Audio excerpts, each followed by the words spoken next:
temos N motivos para falarmos sobre gratidão. Aliás, se formos considerar os motivos, todos os cultos, todas as pregações devemos falar sobre gratidão. Para a bondade de Deus para conosco. Mas eu vou ter um motivo especial. Não sei quanto sabe, minha esposa hoje, na data de hoje, ela está completando 50 anos de vida. Embora não pareça, ela completa hoje meio século de existência. Poderia falar sobre gratidão. E é por isso que estão aqui as nossas filhas, um dos nossos gêmeos, a nossa netinha, e infelizmente o outro gêmeo, por ser pastor, e assim falar pastor que vida fácil, né? Por ser pastor, não pude estar aqui hoje. Os compromissos pastorais não permitiram que ele estivesse aqui com a gente. Eu quero agradecer. Opa, muito bem. Cadê? Eu estou vendo que ele está junto aqui. Aí estão também conosco os pais da minha esposa, certo? Os avós da minha filha, das minhas filhas, e os bisavós da minha netinha. Onde estão eles? O Walter e a dona Walter estão lá atrás. O Walter esteve conosco lá na classe dos professores, participou e eu ouvi passando lição aqui em uma das classes. Eles são muito bem-vindos, vieram também para juntos nós nos alegrarmos e agradecermos a Deus pelos 50 anos de vida concedida a minha esposa. Então, assim, eu deveria sim falar sobre gratidão, mas eu não vou falar sobre gratidão. Deus sabe que eu sou grato. Deus sabe a gratidão que eu tenho a ele, pela esposa, pelo Deus, pelas filhas, pela mãe, pelos gêmeos, pelos todos, a minha família como um todo. Deus sabe. Todos os dias, quando eu me joelho, uma das coisas que eu falo para Deus é ser muito obrigado pela minha família, pela esposa, pelo Deus, pelas filhas. Agradeço todos os dias pela família. Os irmãos estão vendo que eu já estou emocionado de começar. A gente vai ficando velho. Esse dia eu conversei com o pastor Assílio também, 60 anos. Minha esposa completa 50 anos hoje, e no dia 25 de agosto completa 60. E parece que foi ontem. Parece que foi ontem que eu estava com 18 anos, 20 anos. Passa muito rápido. E vocês precisam aprender a aproveitar melhor a juventude, a vida. E quando a gente menos espera, os 50 bate porta, os 60 bate porta. E a gente não é mais como era antes. E eu sempre falo, se a gente pudesse abrir, pegar uma serra e abrir a cabeça do jovem e enfiar lá dentro a experiência que a gente tem, ninguém seguraria a juventude. Mas eu fiz isso, ninguém conseguiu abrir aqui e enfiar a experiência que eles não conseguiram. Que bom seria. Preparando o nosso espírito, eu vou falar hoje sobre o impacto de uma escolha. Esse é o meu tema. E eu poderia usar o plural, ao invés de impacto, eu vou dizer os impactos de uma escolha. E eu quero pontuar 3 escolhas que eu fiz, que Deus me orientou a fazer, que impactaram tremendamente não a minha vida, mas a vida de uma série de pessoas, inclusive a de vocês. Inclusive a vida de todos vocês que ouvem a manhã. Uma dessas escolhas que Deus me orientou a fazer impactou a sua vida, negativa ou positivamente. Essa escolha feita há anos atrás, ela impactou você. Eu tenho certeza disso. Preparando o nosso espírito para a leitura do texto, nós vamos ver um vídeo. O vídeo tem muito a ver com o que eu vou pregar. O vídeo foi mostrado aqui ontem no culto dos jovens. Ontem tivemos um culto, essa dos jovens da igreja. Eu estive aqui. Relutei em vir, porque a família estava bem limitada. Mas a responsabilidade de pastor me trouxe. E eu voltei para casa assim, agradecidíssimo a Deus porque me trouxe aqui para a noite. Eu já vi esse vídeo várias vezes, mas ele nunca me tocou de maneira tal como me tocou ontem à noite. Eu voltei para casa, pedi a alguém para baixar o vídeo para mim, eu não sei nem fazer isso no computador. Ver se alguém fez, se alguém fez o aviso, o e-mail para ele, o correio, etc. fez, temos hoje. Você talvez já viu esse vídeo várias vezes. Para você não ver mais uma vez. Pode soltar o vídeo. Se alguém puder apagar essa luz aqui, a resolução não é das melhores. Apagar a luz da frente, já ficaria melhor.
Feche seus olhos.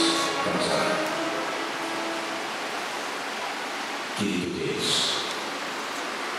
hoje, 22 de março de 2014,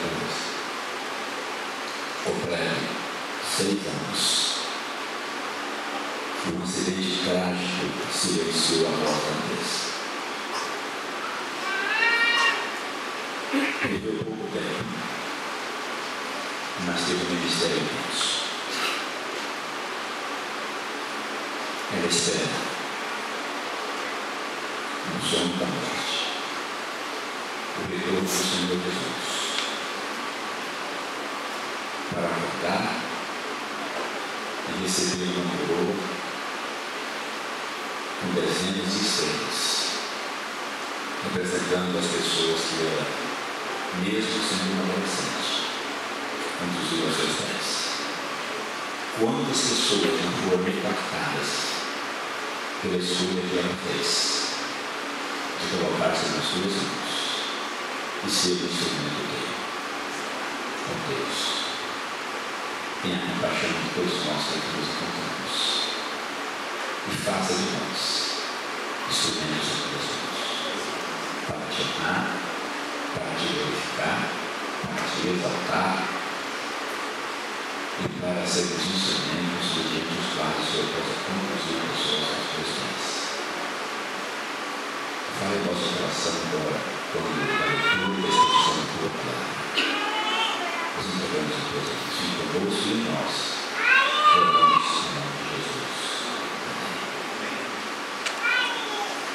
Hebreus capítulo 11, a partir do verso 24, que é a continuação da leitura que já foi feita na nossa liturgia.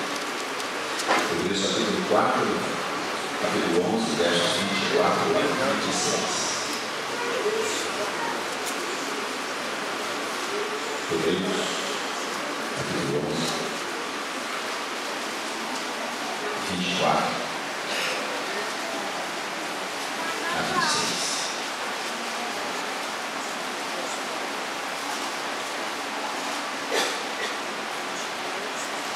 Pela fé, Moisés, quando já homem feito, recusou ser chamado filho da filha de Faraó, preferindo ser maltratado junto com o povo de Deus, a usufruir prazeres transitórios do pecado, porquanto considerou o opróbrio de Cristo por maiores riquezas do que os tesouros do Egito, porque contemplava o verso 27, podemos ver também. Pela fé, ele abandonou o Egito, não ficando amedrontado com a cólera do rei. Antes, permaneceu firme, como quem vê aquele que é invisível. As descobertas recentes na área da arqueologia nos permitem hoje pintar ou formar um quadro mais completo do impacto que essa escolha que Moisés fez, exerceu, não apenas na vida dele, como na nação egípcia, na nação de Israel, e posso dizer pensar em todas as nações daquela época e de todas as nações durante a história. Essa escolha que ele fez. O texto diz, sendo Moisés, verso 24, pela fé Moisés, quando homem feito, alguns pessoas assim, quando adulto. As descobertas teológicas já nos dão a informação de que quando Moisés tinha 30 anos de idade, quando ele disse, eu não vou mais ser filho da filha de Faraó, eu me recuso a ser chamado filho da filha de Faraó. Não quero mais, eu tenho 30 anos de idade. Que era adulto na cultura, a arqueologia mostra isso hoje. Adulto naquela cultura, naquele contexto, era a partir dos 30 anos.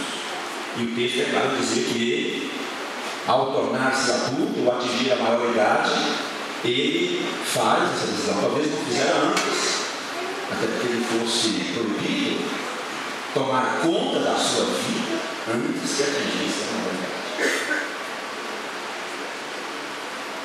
Essa senhora, essa princesa, tinha cerca de 20 anos, quando ela descobre Moisés lá. Não vou entrar em detalhe, o tempo está avançadíssimo e a história é longa, mas é conhecidíssima a história, então não preciso entrar aqui em detalhes. Eu sei que a grande maioria aqui, a maioria esmagadora, conhece de qual está a história do livramento de Moisés, etc. Então, aquela princesa que hoje sabe-se o seu nome, Hatshepsut, ela tinha cerca de 20 anos, era a primogênita do faraó da época, quando ela descobre Moisés lá nas águas do Rio. E a irmã de Moisés, e aí vem alguns mistérios que a gente não consegue entender, né?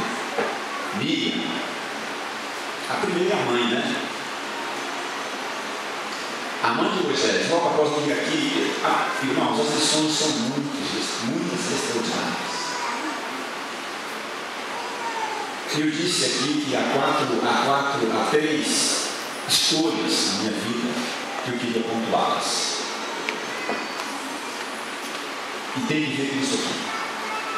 A primeira escolha que eu quero pontuar, ela foi sacramentada, ela foi selada no dia 3 de julho de 76, o dia que eu me batizei. Como aquela decisão impactou a minha vida, a minha família, e de um monte de gente. Impactou a sua vida. Porque se eu não tivesse me tornado adventista, eu não seria pastor, eu estaria pregando para você aqui hoje. Não teria chegado a você nunca. Impactou também isso aqui. Isso eu quero que vocês observem, jovens, o quanto as nossas escolhas impactam e quanto a gente elas impactam. Então você, ao fazer as suas escolhas, tomar as suas decisões, você tem que ter cuidado. Você não pode fazer qualquer tipo de escolha, porque a escolha não vai impactar só você, ela não vai afetar só você. Por exemplo, quando você escolhe fazer sexo antes do casamento, essa escolha não vai impactar só você, não. Ela vai impactar a sua companheira, vai impactar um monte de gente. Quando você escolhe usar droga, isso não vai impactar só a sua vida. Quando Moisés disse: eu não quero mais ser chamado, ser filho da filha de Faraó, ele sabia que ele ia impactar milhões e milhões de pessoas, ele ia impactar nações inteiras, ele ia impactar a história do mundo, da civilização do mundo, ele ia impactar.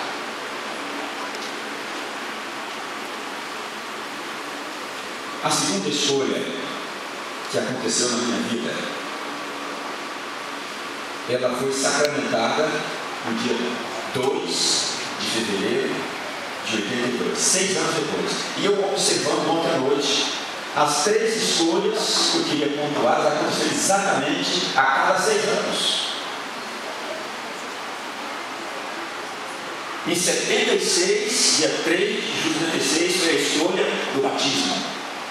E eu quero dizer, se há alguém aqui que ainda não fez essa escolha, essa é uma escolha que vai impactar positivamente milhares e milhares de pessoas. Essa é a escolha que você precisa fazer se você ainda não fez.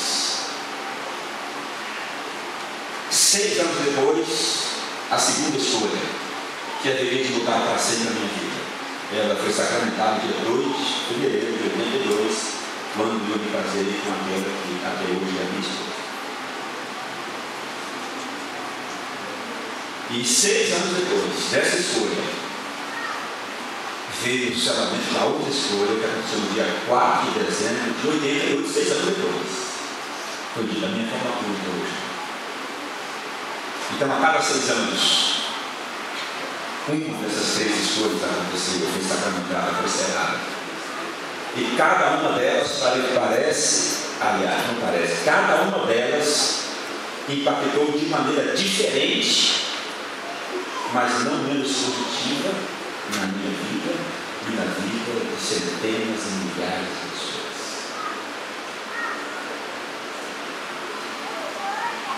A segunda escolha, eu diria, não foi minha, assim como eu não creio que essa escolha também foi escolha de Deus.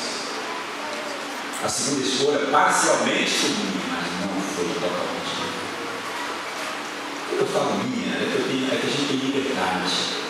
Kierkegaard, um grande filósofo dinamarquês, ele dizia o seguinte, que escolher é um dom intrínseco ao ser humano. Não tem jeito. Liberdade de escolha é algo intrínseco ao ser humano. Nasceu, viveu, ele tem, querendo ou não, esse dom chamado a liberdade de escolher. É óbvio. Eu considero que as escolhas que impactaram a minha vida e de outras pessoas, elas foram feitas especialmente depois do meu casamento. Eu acho que Deus escolheu a moça que eu deveria, ele escolheu para mim. Porque eu não queria sabedoria para fazer a escolha que ele fez. Eu não queria saber. Jamais.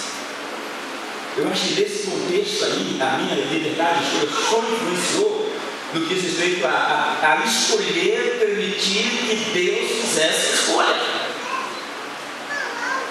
Mas na escolha em si, eu acho que eu não exerci uma influência. Até pela trajetória da minha vida. As escolhas anteriores que eu já havia feito, Deus falou, não, essa não é para você. Essa não é a escolha que eu quero que você faça. E por alguma razão, e a própria razão nos conhece, as escolhas não ficaram, não devem estar. Deixa eu voltar à questão de Moisés. Como eu estava dizendo, as novas descobertas recentes nos fazem pintar um quadro mais detalhado dessa experiência de Moisés.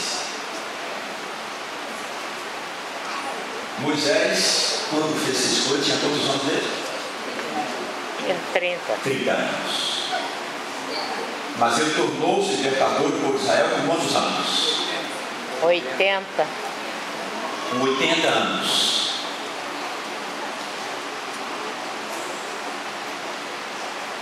Dos 10, dos 30 aos 40, que a primeira etapa de Moisés foi de 40 anos.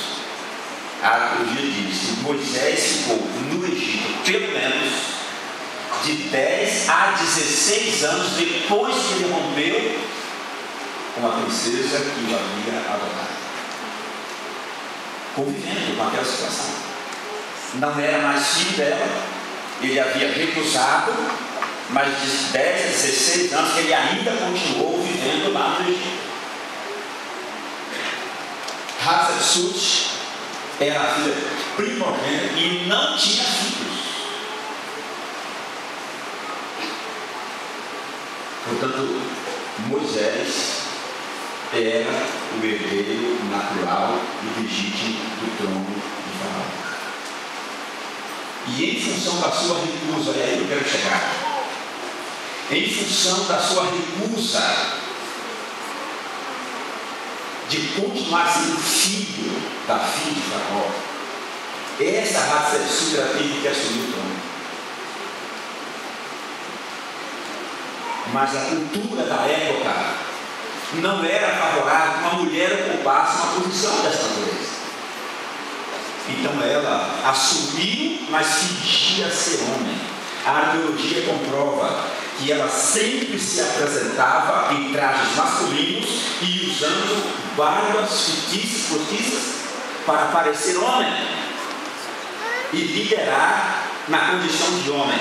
E agora você imagina ela saber que poderia ter um filho que poderia assumir essa condição,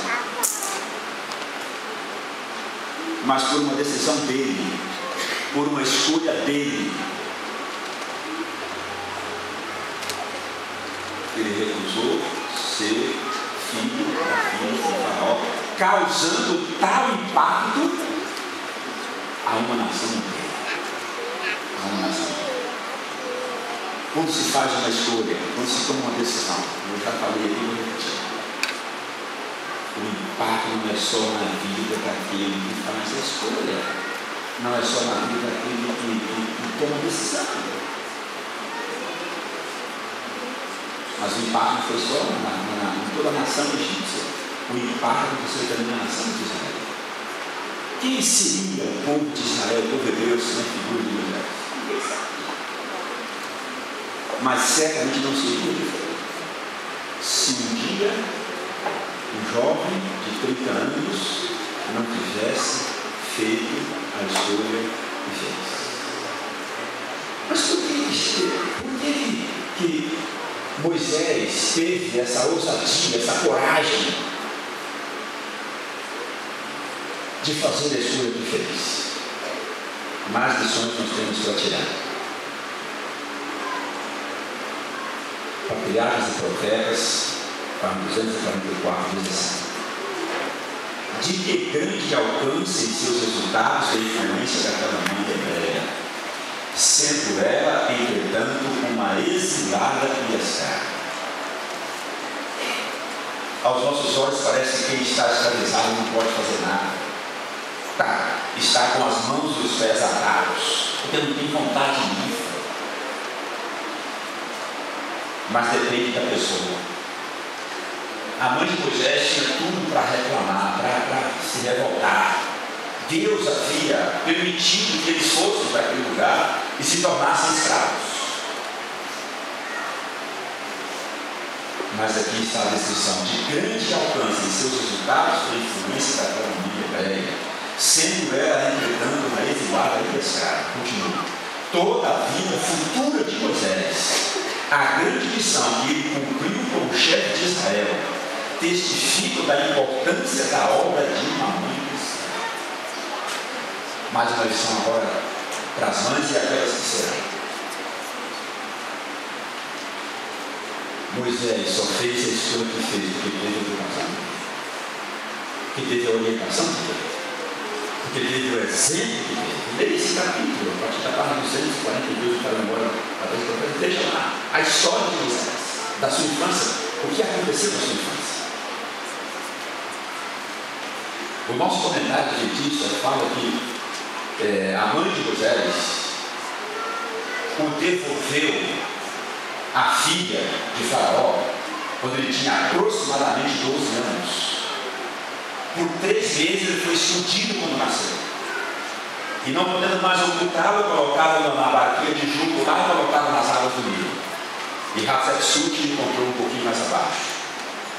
E Miriam, usada por Deus, ora, você não quer que eu arrume uma pessoa hebreia para cuidar do seu filho? E a princesa naturalmente falou: pode procurar, eu vou pagar um salário. E ela voltou e chamou a mãe. E os estudiosos dizem, queridos, agora pasmem os senhores, especialmente pasmem as senhoras mães. Os estudiosos dizem que a mãe de Moisés, que era o nome dela mesmo? Joquebede. Durante os 12 anos, Moisés não soube que ela era mãe e que ele era filho dela. Será que o Senhor conseguiria fazer essa escolha?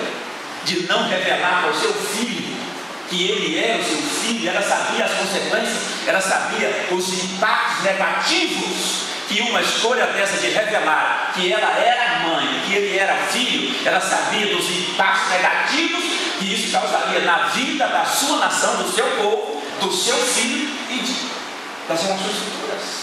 Então ela manteve em segredo. Ela manteve em segredo durante 12 anos aproximadamente, cuidando do filho, sem que ele soubesse que ela era mãe, que ele era filho, no relacionamento simplesmente de babá com o filho da patroa, de babá com o filho daquela que lhe pagava um salário para cuidar dele. Queridos, eu pergunto para você: foi fácil para Joquebede? Talvez tenha sido mais difícil para ela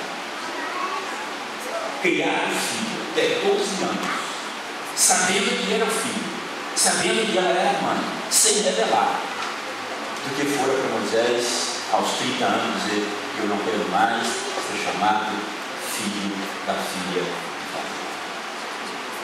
Você não precisa responder, mas você que é mãe conseguiria.